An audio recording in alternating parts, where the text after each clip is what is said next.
अब देखो बच्चों, आज जो मैं टॉपिक डिस्कस करूंगा, और ये मेरा टॉपिक है क्या, हेलो एरीन्स।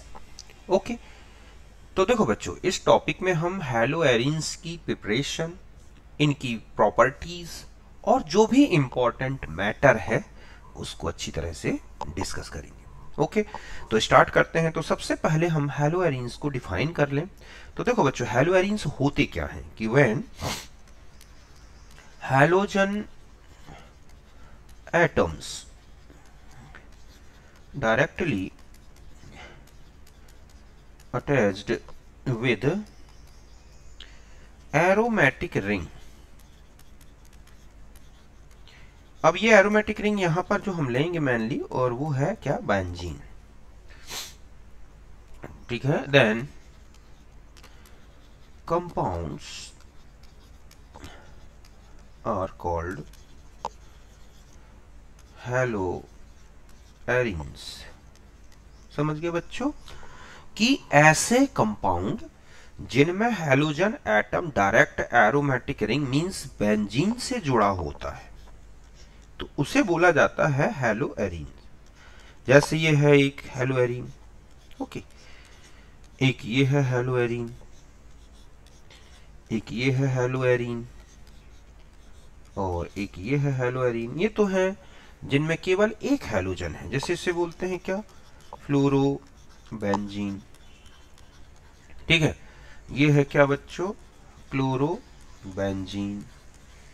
इसी तरह से ये क्या है, ब्रोमो बेंजीन, और ये है हमारा क्या, आयोडो बेंजीन।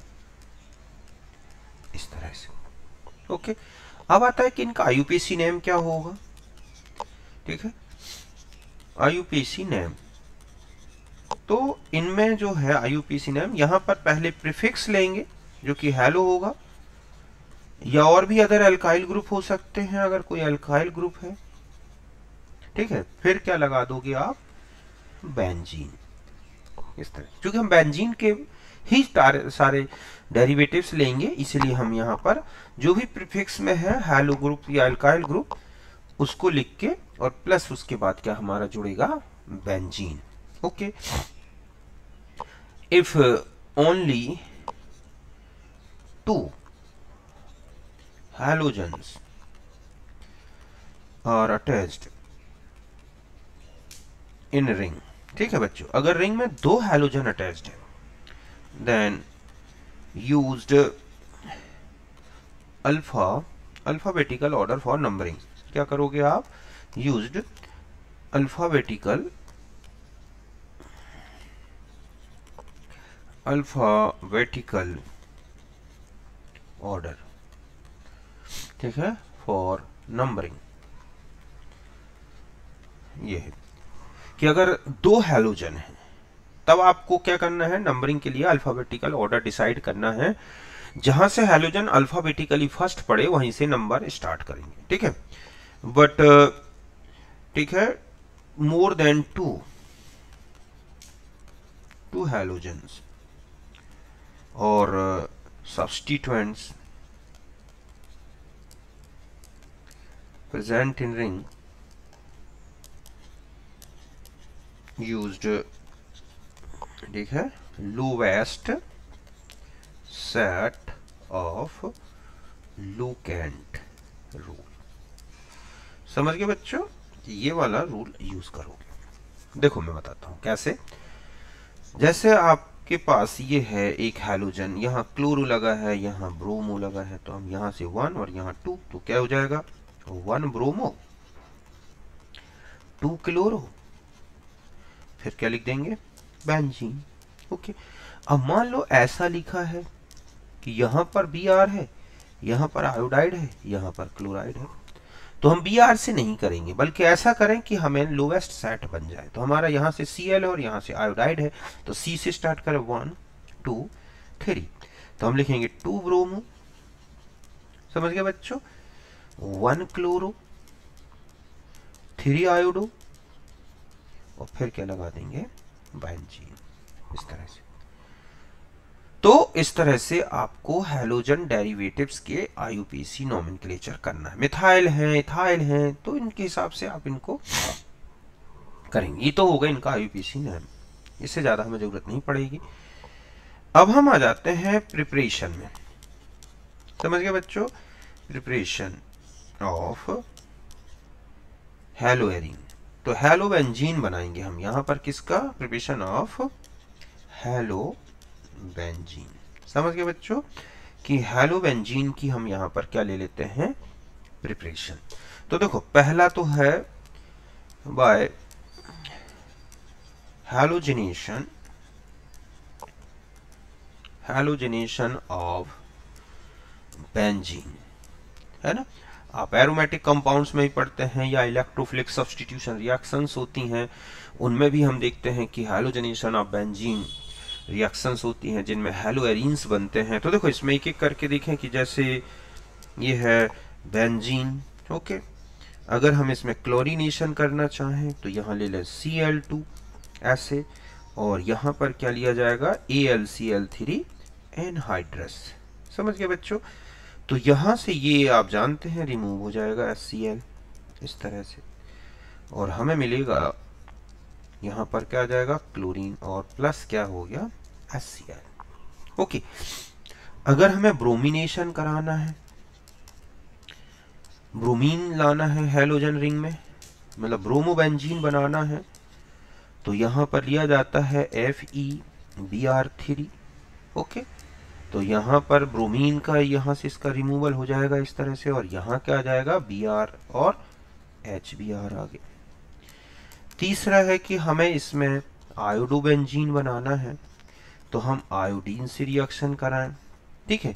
यहाँ पर HGO या फिर HNO3 या फिर HI, ठीक है, HIO3, इस तरह के ऑक्सीडाइजर लिए जाते हैं। अब इनको क्यों लिया जाता है बच्चों? क्योंकि जब रिएक्शन होती है ना, तो इसमें H यहां पर आयोडाइड आ गया, ठीक है, लेकिन इसमें क्या बन जाता है? HI। तो ये HI एक अच्छा रिड्यूसर है, ये रिंग को दोबारा रिवर्स कर सकता है, मतलब पूरी रिएक्शन में आयोडीन हट के फिर बेंजीन बन जाएगा। तो इसको हटा दिया जाए, किसी तरह से ऑक्सीडाइज्ड करके हटा दिया जाता है, और इसके लिए हमें यहाँ पर HGO, HNO3, HIO3 जैसे ऑक्सीडाइजर लेने पड़ते हैं, तब जाके ये रिएक्शन जो है एक ही डायरेक्शन में होती है। फ्लोरोबेंजीन इसमें नहीं बनता, ठीक है, क्योंकि बहुत ज्यादा रिएक्टिव है फ्लोरीन, और वो कार्बन को डिस्ट्रॉय कर सकता है, बेंजीन रिंग को डिस्ट्रॉय कर सकता है। तो हम अलग नेक्स्ट मेथड में देखेंगे कि फ्लोरोबेंजीन कैसे बनेंगे। अब आता है फ्रॉम डाईएजोनियम सॉल्ट। किससे? Diazonium salt. समझ गए बच्चों कि जो एरोमेटिक डाईएजोनियम सॉल्ट्स होते हैं उनसे भी हैलोएरीन्स बनते हैं। जैसे इसमें एक रिएक्शन होती है, ठीक है, आपने पढ़ा होगा, ये है सैंडमेयर रिएक्शन। समझ गए बच्चों? सैंडमेयर रिएक्शन में क्लोरोबेंजीन और ब्रोमोबेंजीन बनाया जाता है। मतलब यहां पर हम लेंगे बेंजीन डाईएजोनियम सॉल्ट N2X, ये प्लस होता है, ये माइनस। देखो X क्लोराइड भी हो सकते हैं, ब्रोमाइड भी हो सकते हैं, सल्फेट भी हो सकते हैं, नाइट्रेट भी हो सकते हैं, इस तरह के आइंस होते हैं। यहां पर जो रिएक्शन होती है वो होती है, जैसे हमें क्लोराइड लाना है तो हम क्यूप्रस हैलाइड से रिएक्शन कराएं और प्रेजेंस होगी HCl की। तो इस तरह से 2 मोल ले लिया जाए, तो यहां पर हमें क्लोरीन मिल जाएगी 2 मोल इस तरह से, और देखो ये पूरा सब्स्टिट्यूट हो जाता है, मतलब 2N2 बाहर हो जाएगा, प्लस यहां रिमूव हो जाएगा, ये है Cu2X2, तो यहां बन गया क्लोरोबेंजीन। अगर हमें ब्रोमोबेंजीन बनाना है इसी में, तो हम ले N2X, ठीक है, 2 मोल, और यहां पे लिया जाता है Cu2Br2, और रिएक्शन होगी HBr से, तो यहां पर हमें मिलेगा Br प्लस 2N2 और प्लस Cu2X2। तो इस तरह से जो पूरा X है वो इधर चला गया और ये इधर आ गया। इस तरह से ब्रोमोबेंजीन और क्लोरोबेंजीन एक सैंडमेयर रिएक्शन से बनाए जाते हैं। एक होती है इसी में एक रिएक्शन बाल्ज सीमान रिएक्शन, ठीक है, ये है बाल्ज सीमान रिएक्शन। तो इससे बनता है बच्चों फ्लोरोबेंजीन। क्या बनाया जाता है? फ्लोरोबेंजीन। लिया जाता है सॉल्ट, डायजोनियम सॉल्ट ही लिया जाएगा, N2X प्लस यहां पर HbF4। तब यहां पर क्या होगा कि आप देखोगे पहले N2BF4 बन जाता है और यहां क्या निकल गया? HX। बाद में ये चेंज हो जाता है फ्लोरीन में प्लस N2 और प्लस क्या? BF3। तो यहां ये बन गया फ्लोरोबेंजीन। ओके, तो इस तरह से वाल-सीमेंस रिएक्शन से हम फ्लोरोबेंजीन बना सकते हैं। अगर इसी की रिएक्शन Ki से करा दी जाए तो फिर हमें मिल जाएगा यहां पर क्या? आइडोबेंजीन, इस तरह से, और KX प्लस N2। तो बेंजीन डाइजोनियम सॉल्ट से हम सारे हेलोएरिन्स बना सकते हैं। ओके, सैंडमेयर रिएक्शन देख रहे हैं आप, क्लोरोबेंजीन ब्रोमोबेंजीन के लिए है, वाल-सीमा रिएक्शन है, इससे फ्लोरोबेंजीन Ki से करा दें तो आइडोबेंजीन। तो ये है। फिर आते हैं नेक्स्ट रिएक्शन में और वो है हुंसडी का रिएक्शन। समझ गए ना? हुंसडी का रिएक्शन हेलो एल्काइन की प्रिपरेशन में भी आए थे, तो यहां पे भी बनाया जा सकता है। समझ गए ना? हुंसडी का रिएक्शन से हम क्या बना सकते हैं, और इससे बनाया जाता है मेनली ब्रोमोबेंजीन। मतलब यहां पर हम ले लें, ये है हमारे पास सिल्वर सॉल्ट ऑफ, ठीक है, बेंजोइक एसिड, रिएक्शन Br से होती है, प्रेजेंस होती है वही CCl4 सॉल्वेंट की तरह है, तो ये इसके साथ निकल जाएगा, CO2 निकल जाएगा और रिंग में आ जाता है क्या बच्चों? Br और प्लस CO2 प्लस AgBr। तो यहां भी ब्रोमोबेंजीन बन गया इस तरह से। समझ गए ना? और भी एक रास्टिंग मेथड है, ये इंडस्ट्रियल मेथड होती है, रास्टिंग मेथड। तो देखो रास्टिंग मेथड जो होती है बच्चों, ये इंडस्ट्रियल लेवल पर मैन्युफैक्चरिंग की जाती है। इससे मैन्युफैक्चर ऑफ क्लोरोबेंजीन, क्लोरोबेंजीन को इंडस्ट्रियल लेवल पर जो है बनाया जाता है लार्ज स्केल में।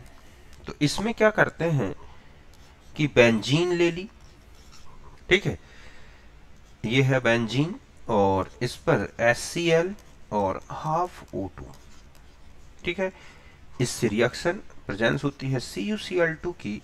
तो यहां का ये H और यहां का ये H और यहां से O निकल गए और उसकी जगह पर आ गया क्लोरो एटम और यहां निकल गया H2O। तो ये बनता है क्लोरोबेंजीन। तो लार्ज स्केल पर इसी मेथड से बनाया जाता है।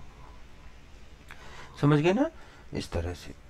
तो ये था हमारा मैन्युफैक्चरिंग या सॉरी कहें कि प्रिपरेशन मेथड्स ऑफ हेलोएरिन्स। और भी हैं बच्चों, गैटरमैन रिएक्शन भी होती है एक, उससे भी प्रिपरेशन होती है। तो हम जितनी अभी यहाँ जरूरी है मैंने उतनी बता दी, ठीक है। अब हम यहाँ के बाद आते हैं इनकी कुछ प्रॉपर्टीज में।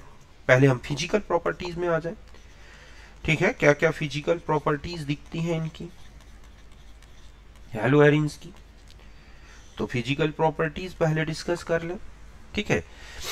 कि जो ज्यादातर ये होते हैं कलरलेस होते हैं, कलरलेस, ठीक है, लिक्विड विद प्लीजेंट इस, ठीक है, ओडर, एक अच्छी महक होती है, प्लीजेंट ओडर।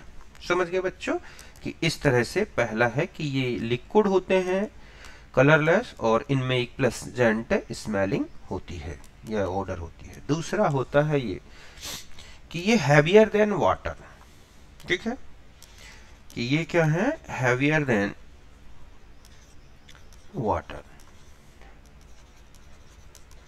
एंड डेंसिटी है, melting point, boiling point increases with increase size of halogen। समझ गए बच्चों? and number of halogens। कि जितने ज्यादा हैलोजेंस रिंग में होंगे, जितने बड़े साइज के होंगे, उतने ही ज्यादा इनके मेल्टिंग पॉइंट, बॉइलिंग पॉइंट आएंगे। मीन C6H5F इससे ज्यादा हैवी है, C6H5Cl इससे ज्यादा हैवी होगा C6H5Br, और इससे ज्यादा हैवी होगा C6H5 हाइड्राइड। तो ये इनकी डेंसिटी का भी ऑर्डर है, मेल्टिंग पॉइंट का भी ऑर्डर है, बॉइलिंग पॉइंट का भी ऑर्डर है। और अगर इनमें हैलोजन बढ़ा दिए जाएं, कि अगर हम ये कहें कि ये है 1 क्लोरीन, ठीक है, फिर इसमें 2 क्लोरीन कर दिए जाएं, ठीक इसी तरह से 3 क्लोरीन कर दिए जाएं ऐसे, तो इनके भी ये मेल्टिंग पॉइंट हो, चाहे बॉइलिंग पॉइंट हो, चाहे डेंसिटी हो, ठीक है, ये सब बढ़ेंगे।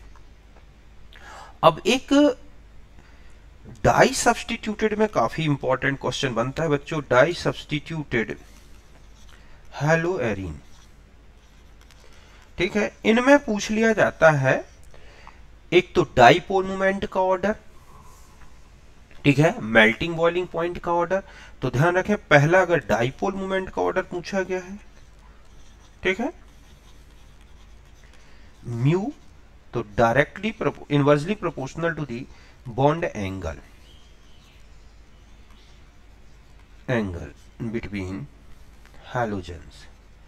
जैसे जैसे हैलोजन के बीच का बॉन्ड एंगल क्या होगा बच्चों, बढ़ता है, डाईपोल मोमेंट डिक्रीज होगा। एक चीज, अगर हम बॉइलिंग पॉइंट देखें तो directly proportional to the mu dipole moment and symmetry. उसके बाद सिमेट्री को प्रेफरेंस दोगे आप, समझ गए ना। पहले आपको डाईपोल मोमेंट को देखना है और फिर है सिमेट्री को देखना है, ये 2 पॉइंट। अगर मेल्टिंग पॉइंट देख रहे हैं तो पहले आप सिमेट्री देखोगे, फिर आप देखोगे क्या, डाईपोल मोमेंट। बात समझ गए ना। डाईपोल मोमेंट में तो बॉन्ड एंगल देखना है, बॉइलिंग पॉइंट देख रहे हो तो पहले डाईपोल मोमेंट देखोगे, फिर उसमें सिमेट्री का पॉइंट देखोगे। अगर मेल्टिंग पॉइंट देख रहे हैं इनमें तो पहले सिमेट्री देखना है, फिर डाईपोल मोमेंट। अब देखो एक एग्जांपल से समझाता हूं कि आपके पास ये है एक क्लोरीन ऐसे, ऑर्थो डाइक्लोरोबेंजीन हो गया, ठीक है, ये है मेटा डाइक्लोरोबेंजीन, और ये है हमारे पास पैरा डाइक्लोरोबेंजीन। अब आता है कि इसको हम नंबरिंग दे दें, ये 1 है हमारे पास, ये है 2 और ये है 3। तो अगर डाइपोल मोमेंट का ऑर्डर पूछ ले, ठीक है, तो फर्स्ट का सबसे ज्यादा होगा बच्चों, फिर सेकंड का, और सबसे कम थर्ड का। क्यों? क्योंकि यहां पर डाइपोल मोमेंट तो टोटल ही क्या होगा, कैंसिल हो जाएगा, जबकि यहां थोड़ा पार्शियल कैंसिल होगा। तो क्लोरीन की इलेक्ट्रोनेगेटिविटी ज्यादा है, इसलिए रिंग से बाहर की तरफ डाइपोल मोमेंट का अट्रैक्शन आएगा। तो डाइपोल मोमेंट सबसे ज्यादा किस में दिखाई देगा हमें, ऑर्थो में। ठीक है, एक चीज। अब आता है कि बॉइलिंग पॉइंट, तो सबसे ज्यादा डाइपोल मोमेंट पहले वाले का है तो इसका डाइपोल हो जाएगा। फिर दूसरे नंबर में सिमेट्री देखी जाए तो थर्ड नंबर का आएगा, और सबसे कम किसका हो जाएगा, सेकंड का।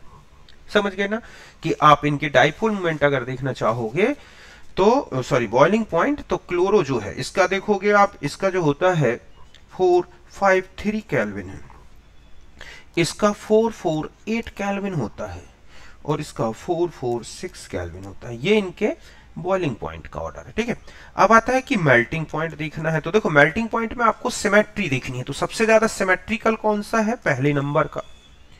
समझ गए ना कि जो सबसे ज्यादा नहीं, सबसे ज्यादा सिमेट्रिकल कौन सा है बच्चों, थर्ड नंबर का, क्योंकि उसमें दोनों जो है क्लोराइड जो है मैक्सिमम डिस्टेंस में है। तो ऐसे में क्या होगा, वो सबसे अच्छी पैकिंग शो करेगा। तो सबसे ज्यादा किसका हो जाएगा, थर्ड वाले का। फिर इसके बाद आ जाते हैं सिमेट्री के बाद आपको इसमें क्या देखना है, फिर डाइपोल मोमेंट, तो किसका हो जाएगा, पहले वाले का, और सेकंड का इसमें भी सबसे कम है। ठीक है, तो अगर आप देखोगे कि इसका जो है 325 केल्विन होता है, फर्स्ट वाले का 256 केल्विन होता है, और इसका होता है 249 केल्विन। तो इस बेस पर आपने देखा कि ये तीनों क्लोराइड के मेल्टिंग पॉइंट और बॉइलिंग पॉइंट इस तरह से डिसाइड करने हैं। यहां तक बात क्लियर है अच्छी तरह से। ये था हमारा इनका फिजिकल प्रॉपर्टी से लेके मैटर। अब देखो बच्चों, अब हम आ जाते हैं इनके केमिकल प्रॉपर्टीज के बारे में। तो सबसे पहले मैं ये बता दूं इनकी कि reactivity reactivity of haloarenes towards nucleophilic substitution, कि न्यूक्लियोफिलिक सब्स्टिट्यूशन के रिस्पेक्ट में इनकी रिएक्टिविटी देखी जाती है बच्चों। ठीक है, तो ये बता दूं कि हैलोएरीन्स जो होते हैं, हैलोएरीन्स लेस रिएक्टिव, समझ गए बच्चों, लेस रिएक्टिव देन हैलोएल्केन्स। समझ गए बच्चों, हैलोएल्केन्स ड्यू टू, इसके दो तीन रीजन है, अभी हम उसको बाय स्ट्रक्चर समझेंगे। पहला तो होता है रेजोनेंस इफेक्ट, ये है। ठीक है, तो रेजोनेंस इफेक्ट के कारण क्या होता है कि पार्शियल डबल बॉन्ड जो नेचर है, डबल बॉन्ड, ठीक है, nature developed between ring and halogen, कि जो रिंग है और हैलोजन है उसके बीच में एक डबल बॉन्ड का कैरेक्टर आ जाता है पार्शियल, जिसके कारण हैलोजन का निकलना थोड़ा सा क्या हो जाएगा बच्चों, टफ होता है। दूसरा है sp2 हाइब्रिडाइज्ड, ठीक है, या हम ये कहें कि जिससे हैलोजन जुड़ा हुआ है, ठीक है, कि ये कहें कि halogen attached with sp2 hybrid carbon, एक तो ये भी रीजन है। ठीक है, कि sp2, तो ये कार्बन क्या करता है, विच होल्ड, ठीक है, मतलब ये carbon which hold the electron pair of CX bond more tightly, ये है देन एल्केन, ठीक है, देन CX ऑफ हैलोएल्कीन। हैलोएल्केन में तो sp3 होता है बच्चों, यहां पर sp2 है, तो यहां पर जो CX के बीच का, तो यहां पर जो आप देखते हैं कि जो हैलोजन जुड़ा है वो किस कार्बन से जुड़ा है, आपने देखा sp2, तो ये जो sp2 कार्बन है ये हैलोजन को ज्यादा स्ट्रांगली क्या करता है, tightly held the electron pair of CX bond more tightly than CX bond of haloalkanes. और तीसरा होता है रिपल्सन, ठीक है, between nucleophile and pi cloud of benzene ring. तीसरा रीजन कि जो बेंजीन रिंग है, समझ गए ना, उसका पाई क्लाउड और न्यूक्लियोफाइल, इन दोनों के बीच में काफी रिपल्सन होता है, इसीलिए भी वो नहीं आता। और फोर्थ होता है इनस्टेबिलिटी ऑफ फिनाइल कैटाइन।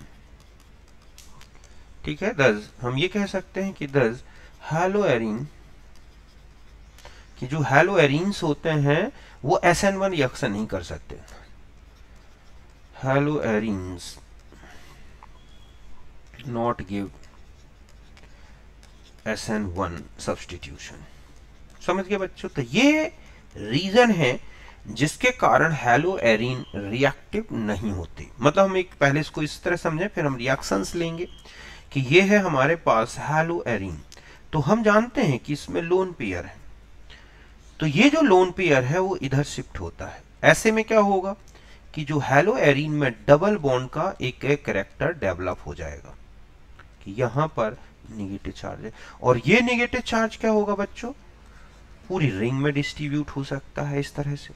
तो काफी समय तक जो है आप देखोगे कि जो रिंग है, ठीक है, और जो हैलोजन है, इनके बीच में एक डबल बॉन्ड कैरेक्टर बना रहेगा। और कुल मिला के ये रेजोनेंस स्ट्रक्चर के कारण अगर हम ये देखें कि यहाँ पर इस तरह से जो निगेटिव चार्ज यहाँ डिस्ट्रीब्यूट हो रहा है, तो यहाँ जो हैलोजन है ये बॉन्ड के बीच में एक डबल बॉन्ड नहीं चला जाता है। समझ गए ना।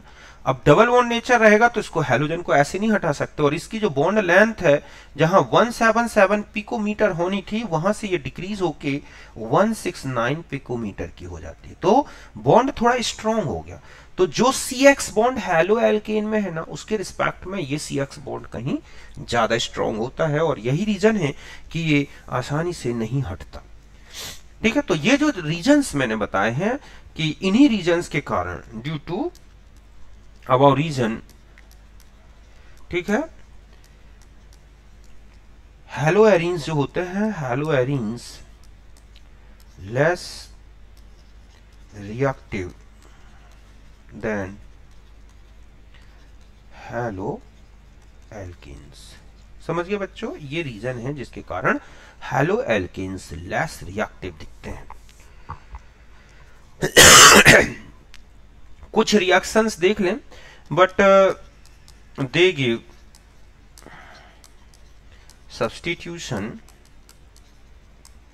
रिएक्शन, मतलब न्यूक्लियोफिलिक सब्स्टिट्यूशन रिएक्शंस, ठीक है, अंडर ड्रास्टिक कंडीशन,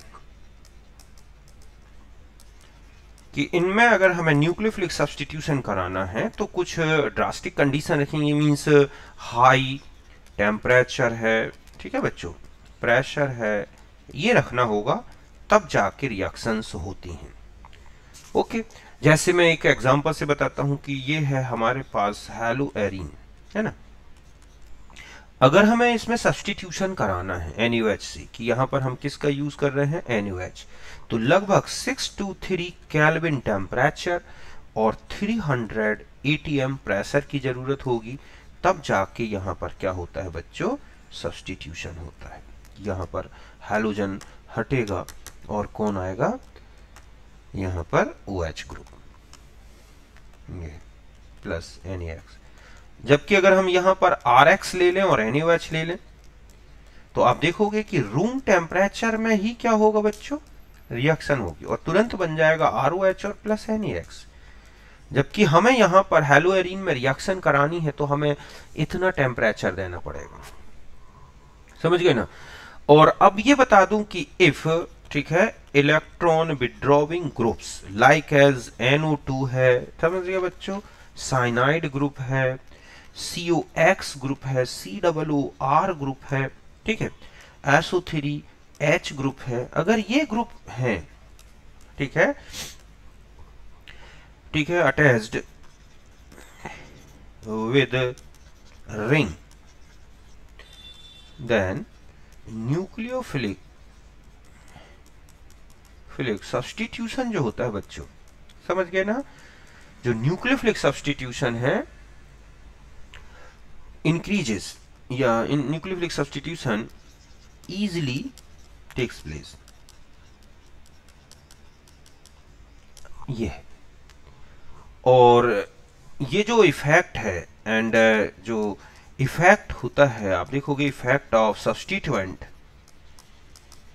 आपको ये दिखेगा कि सब्स्टिट्यूएंट्स ठीक है, प्रोनाउंस्ड जो होता है,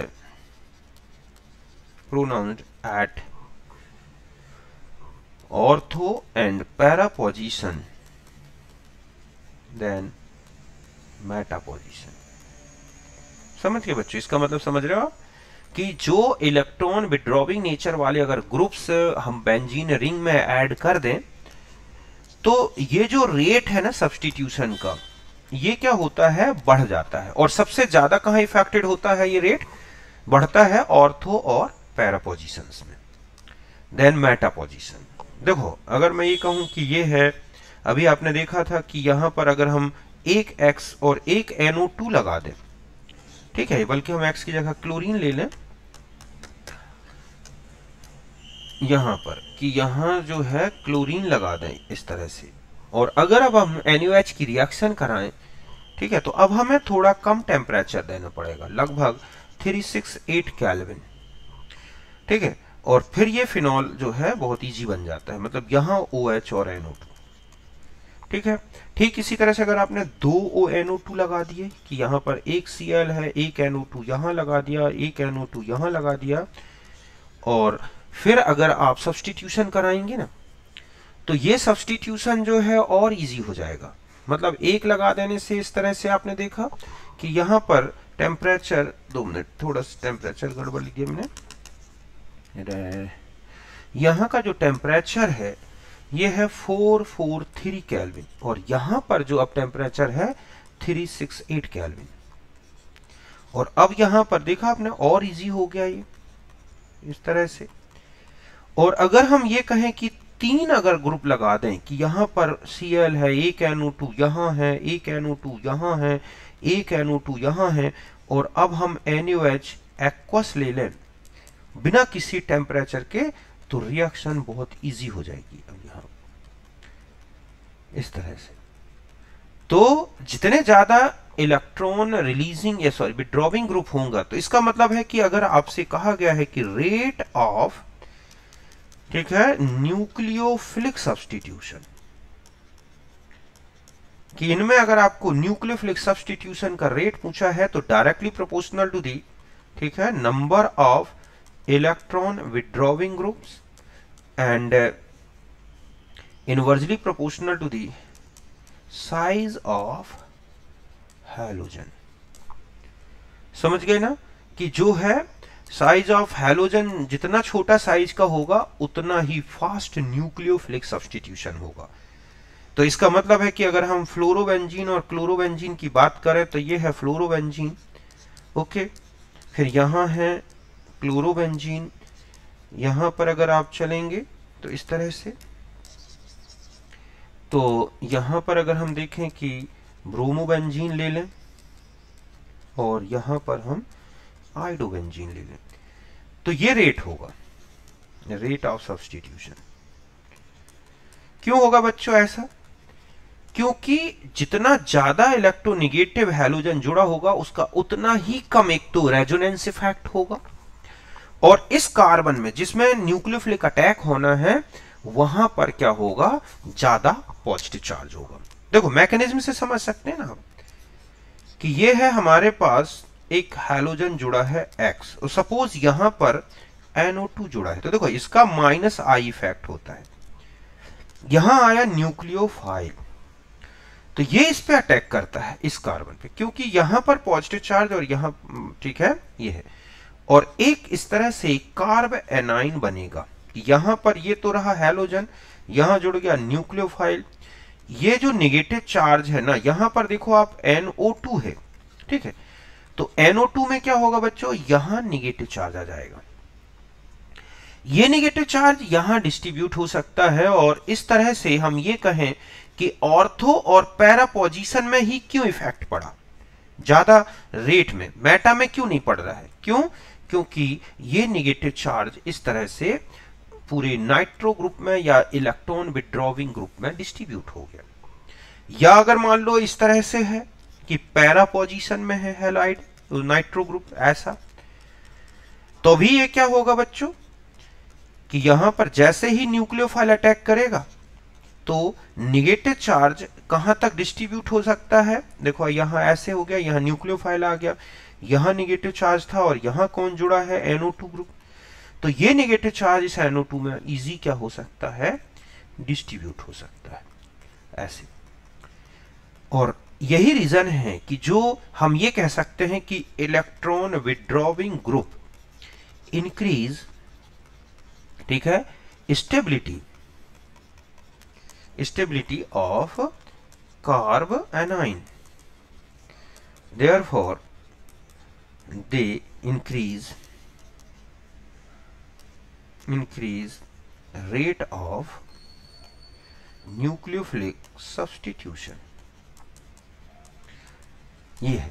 लेकिन मेटा पोजीशन में अगर आता है कोई ग्रुप बच्चों, तो मेटा पोजीशन में आप देखोगे इस तरह का कोई इफेक्ट हमें दिखाई नहीं देता।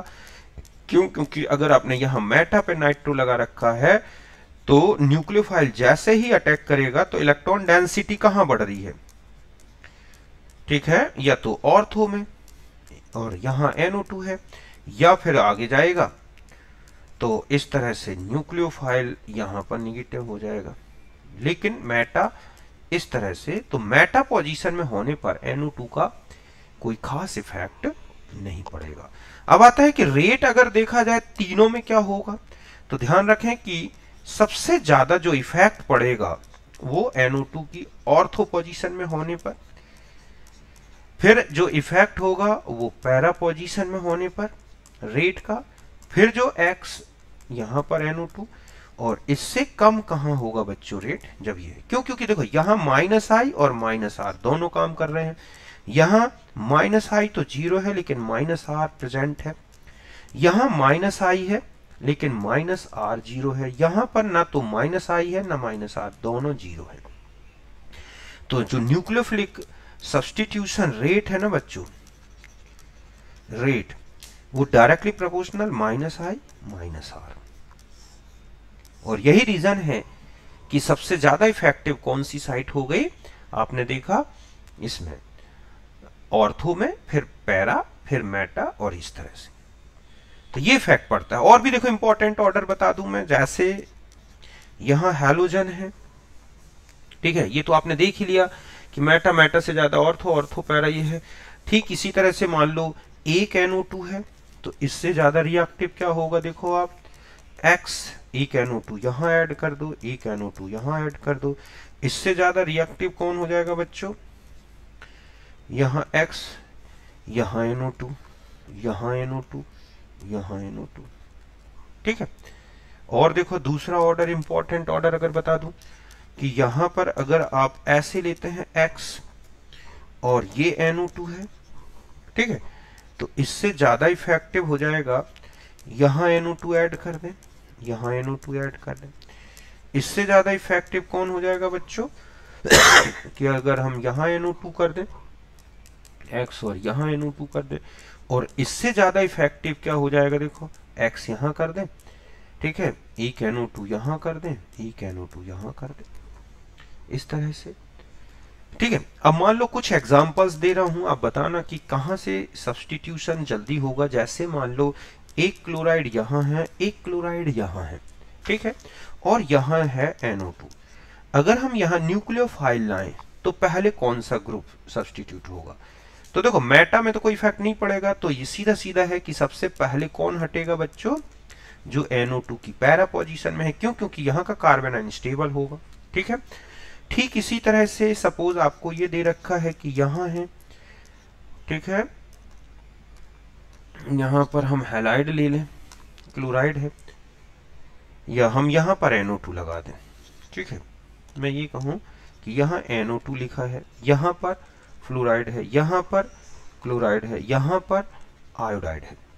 अब आपसे कहा जाए कि QH से रिएक्शन करा रहे हैं तो कौन सा ग्रुप हटेगा, तो देखो मैंने अभी आपको बताया क्लोराइड इनमें सबसे ज्यादा रिएक्टिव फ्लोराइड होता है, तो यहां पर जो है OH ग्रुप आ जाएगा, यहां पर क्या आ जाएगा बच्चों, OH ग्रुप। तो इस तरह से यहां क्यों हटा, क्योंकि वहां फ्लोरीन ज्यादा पॉजिटिव चार्ज रखेगा, तो यहां OH, बाकी यहां पर सब्स्टिट्यूशन नहीं होगा। ठीक इसी तरह से सपोज आपके पास ये दे रखा है कि यहां NO2 है, ठीक है, यहां पर Cl है, यहां Cl है, और यहां पे क्या दे रखा है, CH2NH2। और अब आपसे कहा जाए कि यहां पर KSH का रिएक्शन कराना है, तो एक क्लोरीन ये है और एक क्लोरीन ये है, तो हम जानते हैं इसका इफेक्ट सबसे ज्यादा नाइट्रो का ऑर्थो में आएगा, तो पहले कौन हट जाएगा, जो क्लोरीन ऑर्थो पोजीशन में, तो यहां OH आ जाएगा, बाकी इस तरह से हो जाएगा, ठीक है। और देखो ये बात बता दूं मैं कि अगर कोई भी ग्रुप साइड चेन में जुड़ा है, जैसे यहां पर CH2X है, तो ये मोर रिएक्टिव है, क्योंकि ये और ये क्या है बच्चों, लेस रिएक्टिव, ठीक है। अगर हम यहां पर न्यूक्लियोफाइल लाएं तो ध्यान से देखें कि अगर एक इक्विवेलेंट ले रहे हैं तो यहां पर पहले सब्स्टिट्यूशन हो जाएगा, इस तरह पहले न्यूक्लियोफाइल आएगा, क्यों, क्योंकि हेलो एल्केन में जो हैलोजन है वो ज्यादा रिएक्टिव है। बात क्लियर है कि अगर मान लिया जाए कि आपको ऐसे दे रखा है कि यहां Cl और यहां CH2Cl और मैंने लिखा है KSH की रिएक्शन कराएं, तो आप कहां कराओगे, यहां पर Cl और यहां CH2SH कर दो, क्यों, क्योंकि वो हैलो एल्केन के कारण ऐसा हुआ है, ठीक है। तो इस तरह से आपने देखा कि सब्स्टिट्यूशन का ये इफेक्ट आता है। और एक दो क्वेश्चन एक और देखो इसी तरह से कि यहां पर क्या है NO2, ठीक है बच्चों, यहां पर है CH3, यहां पर है CH3 और यहां पर क्या है Br। और एक ऐसा देखें कि यहां पर है NO2, ठीक है, यहां पर न लेके हम CH3 यहां ले लें, ऐसे यहां हटा के यहां पर मैं ये लगा दूं Br। अब आपसे कहा जाए कि कौन ज्यादा रिएक्टिव होगा, तो ध्यान रखें कि ये जो ग्रुप है ना बच्चों, ये SIR इफेक्ट डालेंगे। ऐसे में क्या होगा कि ये जो ग्रुप है नीचे की तरफ SIR इफेक्ट से क्या होगा, नीचे की तरफ झुक जाएगा। तो रेजोनेंस जो है, रेजोनेंस इफेक्ट ऑफ NO2 क्या हो जाएगा, डिक्रीज हो जाएगा या फिनिश हो जाएगा, कि वो प्लेन से नीचे चला गया। और हम जानते हैं कि रेजोनेंस इफेक्ट के लिए प्लानर होना जरूरी है। ओनली हम ये कहें -I इफेक्ट वर्क करेगा, ठीक है, ऑपरेट हो रहा है, जबकि इसमें बोथ, ठीक है, यहां पर बोथ मींस -R और -I ऑपरेट हो रहे हैं ऑफ, ठीक है, NO2 के लिए, कि NO2 का जो है दोनों। तो ऐसे में हम ये कहें कि ये ज्यादा रिएक्टिव होगा। समझ गए बच्चों कि ये NO2 प्लेन में ही बना रहेगा, जबकि ये क्या होगा, प्लेन से नीचे चला जाएगा। क्यों? क्योंकि ये ग्रुप एक इनहेवेशन इफेक्ट डालते, स्टेरिक इनहेवेशन रेजोनेंस, जिसके कारण NO2 प्लेन से नीचे झुक जाएगा और उसका जो -R इफेक्ट है वो खत्म हो जाएगा। और ऐसे में इस हैलोजन का मैं केवल और केवल -I इफेक्ट ही कुछ पड़ सकता है, वो भी लगभग निग्लेजिबल, लेकिन यहां पर इसका -R भी काम करेगा, दोनों प्रेजेंट रहेंगे। और ऐसे में ये हैलोजन जल्दी निकल के क्या हो जाएगा बच्चों, बाहर हो जाएगा। तो इस तरह से मैंने आपको न्यूक्लियोफिलिक सब्स्टिट्यूशन के बारे में हैलोएरीन्स में बता दिया। एक इसमें बेंजाइन मैकेनिज्म है, इलेक्ट्रोफिलिक सब्स्टिट्यूशन है, कुछ और इंपॉर्टेंट रिएक्शंस हम लेंगे अगले टर्म में। ठीक है बच्चों, तो मैं अगले में मिलता हूं आपसे।